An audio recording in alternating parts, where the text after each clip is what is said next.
नमस्कार दोस्तों। उत्तर प्रदेश में होने वाले नगर निकाय चुनावों से हाई कोर्ट ने ओबीसी आरक्षण रद्द कर दिया है।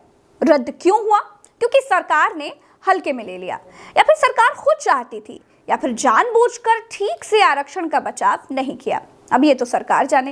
लेकिन अब 100 की सीधी बात यह है कि निकाय चुनाव से ओबीसी के लिए आरक्षित सभी सीटें जनरल मानी जाएंगी, यानी जहां जहां की सीटें ओबीसी के लिए आरक्षित थी वहां वहां अब ऊंची जाति के लोग भी चुनाव लड़ेंगे। ओबीसी आरक्षण में क्या था कि ओबीसी के सामने ओबीसी प्रत्याशी ही खड़ा हो सकता था, अब कोई भी खड़ा हो सकता है। दोस्तों, पिछड़ों का आरक्षण रद्द क्यों हुआ? क्योंकि आरक्षण देते समय सरकार ने ट्रिपल टेस्ट फॉर्मूले वाला नियम नहीं अपनाया था। यही कारण था कि अदालत ने कहा कि आरक्षण खत्म किया जाए।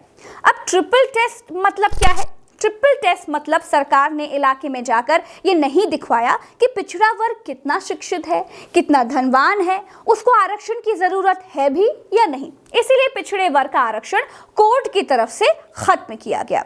गलती किसकी? सरकार की। और किसकी गलती की वजह से आरक्षण खत्म हुआ पिछड़ों का? सरकार की वजह से। क्या आरक्षण की घोषणा करने से पहले सरकार को नहीं मालूम होता कि चुनावों में सीटों पर आरक्षण कैसे देते हैं? मालूम होता है, लेकिन क्यों नहीं किया भाई? क्यों नहीं किया ये आप भी सोच लीजिए। कमी क्यों छोड़ी? आप मुझसे ज्यादा समझदार हैं, सोचिए सोचिए। सरकार ने, भारतीय जनता पार्टी की सरकार ने ऐसा गड़बड़ आरक्षण किया कि हाई कोर्ट ने इनके नोटिफिकेशन को रद्द कर दिया। जो सरकार आरक्षण ना देना पड़े, इसके लिए सेना में सैनिकों को अग्निवीर बना रही है। जिस सरकार ने आरक्षण ना देना पड़े, इसके लिए पद ही खत्म कर दिए। जिस सरकार ने आउटसोर्सिंग शुरू कर दी, जो सरकार नौकरियों में आरक्षण खत्म किए बिना आरक्षण को खत्म कर रही है, उससे निकाय चुनाव में इतनी उम्मीद तो की ही जा सकती है। लेकिन पिछड़ों की नाराजगी मोल लेने की कुव्वत किसी के भी भीतर नहीं है। इसीलिए सरकार कहती है कि वो सुप्रीम कोर्ट जाएगी, कमेटी बनाएगी। सुप्रीम कोर्ट में भी सरकार अगर ऐसे ही मजबूत बचाव करेगी जैसा हाई कोर्ट में किया, तब तो मिल चुका पिछड़ों को आरक्षण भैया। अब एक बात और है, समाज के कमजोर वर्ग को आरक्षण सरकार नहीं, कानून देता है। अब आरक्षण देने की जरूरत क्यों पड़ी ये भी समझ लीजिए। क्योंकि एक उच्च वर्ग ने समाज के एक हिस्से को हजारों सालों तक दबा कर रखा, उनको पढ़ने नहीं दिया। किसी नीची जाति के इंसान ने अगर गलती से श्लोक सुन भी लिया तो उसके कान में शीशा पिघला कर डलवा दिया, क्योंकि पढ़ाई पर आपने हजारों सालों तक ब्राह्मणों को ही 100% आरक्षण दिया। पढ़ाने का काम कोई और कर ही नहीं सकता था। आपने सेना संचालन का काम क्षत्रिय समुदाय को दे दिया।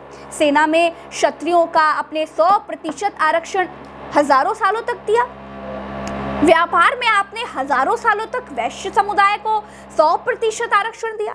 दलितों को यह बताया कि तुम तो पैर से पैदा हुए हो भैया, इसीलिए तुम्हारा 100% आरक्षण साफ सफाई, पैर दबाने, मालिश करने और मैला उठाने के लिए है। जब दलित ये समझ गया कि भाई कोई पैर से पैदा हो ही नहीं सकता, इंसान के पैदा होने का तो बस एक ही विधि है, अब चाहे वो किसी भी जाति का हो, तो फिर सवाल शुरू हुए। आज की सरकारों की तरह तब के सरकार लोगों को भी सवाल अच्छे नहीं लगते थे। समय बदला, समाज बदला। जिसे मालिश और मेले तक सीमित रखा था वो भी ज्ञान की खोज में निकल पड़ा, बराबरी के लिए लड़ पड़ा। कानून बना, जिसे उच्च समाज ने पैरों की जूती समझा था ना, उसे कानून ने बराबरी पर बिठाने के लिए कानून की बैसाखी दी। अगर शुरू से आप समाज के एक हिस्से से जानवरों वाला सलूक नहीं करते तो आरक्षण की नौबत ही नहीं आती। सब बराबर के होते ना, सब इंसान होते, अपना अपना मैला सब उठाते। जैसे बोया जाएगा वैसे ही तो काटा जाएगा। प्रकृति के नियम को कैसे बदला जा सकता है? जब कानून लागू हुआ तो सरकारी नौकरियों में, तमाम संस्थानों में SC, ST और पिछड़े वर्ग का सामाजिक और शैक्षिक पिछड़ापन खत्म करने के लिए जातिगत तौर पर कमजोर वर्ग को बराबरी वाला प्रतिनिधित्व देने के लिए आरक्षण दिया गया। क्योंकि तब जाति के आधार पर ही भेदभाव हुआ, इसीलिए जाति के हिसाब से आरक्षण दिया गया और कहा गया कि ये केवल 10 सालों के लिए लागू किया जाता है। 10 सालों के बाद जब इन वर्गों को समाज में ठीक भागीदारी मिल जाएगी तो इसे खत्म कर दिया जाएगा। लेकिन भारत की जातिवादी व्यवस्था में दलित तो आज भी पैर की जूती ही है। देखिए, आज भी झोपड़पट्टी में गंदे नालों के किनारे कौन लोग रहते हैं? किन के बच्चे स्कूल नहीं जा पाते, किन के बच्चों को घोड़ी चढ़ने से रोका जाता है, आज भी सबको मालूम है। मैं इस पर कोई एक्स्ट्रा ज्ञान नहीं बांटना चाहती। ना तो समाज में दलित और पिछड़ों को बराबरी मिली है, भागीदारी मिली, और ना ही 10 साल वाला आरक्षण खत्म हुआ। अब मामला यह है कि पिछड़े और दलितों की संख्या इतनी ज्यादा है कि वो सरकार गिरा भी सकते हैं और सरकार बना भी सकते हैं। इसीलिए सांप भी मर जाए और लाठी भी ना टूटे वाला जो फॉर्मूला है ना, वो आजमाया जा रहा है। आज की तारीख में आरक्षण को छोड़ने का मादा किसी में भी नहीं है, इसीलिए बिना आरक्षण खत्म किए आरक्षण को ठिकाने लगाया जा रहा है।